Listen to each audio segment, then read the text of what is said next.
Well, government workers, students, and probably about a total of 10 private sector employees enjoyed the day off today. It's Columbus Day. But people are increasingly not grateful to Christopher Columbus for giving them the day off. Noted fake Native American activist Elizabeth Warren says today should be Indigenous People Day in honor of the ancestors she doesn't have. And more cities across the United States are renaming the holiday that. Most notably, Columbus, Ohio is ditching Columbus Day and celebrating Veterans Day instead. James Robbins is the author of Erasing America, Losing Our Future by Destroying Our Past. It's a brilliant book based on a brilliant and true concept. He joins us tonight. James, thanks a lot for coming on. So this is part of a larger trend that you write about in some detail in your book, which I hope our viewers read. Tell us what that trend is. Tucker, well, the trend is to assault the American narrative, to make us all feel ashamed to be Americans, to look at every aspect of the American story and say, you know, the founders were bad, the Constitution is racist. And what better place to start than with Christopher Columbus, who is really patient zero of the European invasion of America.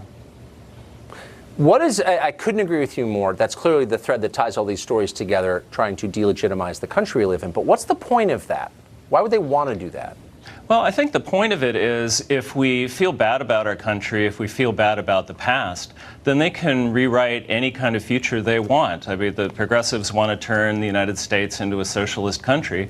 Well, in order to do that, if you say that, you know, the founders were all evil men and an evil document and everything in the past was bad, well, then they can come up with a future that fits whatever they want to make it. So they're really telling the rest of us, you don't have the right to defend yourself against our assaults. You don't have the moral legitimacy to defend your own country. Oh, definitely. I mean, it's all about shame. It's all about blame. You know, the assault on Columbus. And by the way, as a Buckeye, I'm really sad about Columbus, Ohio, kind of ditching the holiday. I think they should change the name of the city if that's what they're thinking. But yeah, no, I agree with that. To Indigenous City. How's that? Or Virtueville, something like that. So, are you seeing this, not, as obviously it's been going on in academia for quite some time, but it seems to have spread to, again, normal places like Columbus, Ohio, which is a great town, actually, filled with normal people. How did it get to Columbus? Well, I think it's been insinuated into the American education system for decades. I mean, starting in the 1970s, we've had this creep of revisionism in American history books until it kind of becomes the accepted narrative. I mean, particularly with Columbus, he starts off, you know, chapter 1 in Howard Zinn's revisionist history of America. So people have grown up saying, oh, Columbus, yeah, he's a bad guy. That's unbelievable. It's a great book, and your explanation of it was crisp and super helpful. I appreciate your coming on. Thank you. Thanks, Tucker.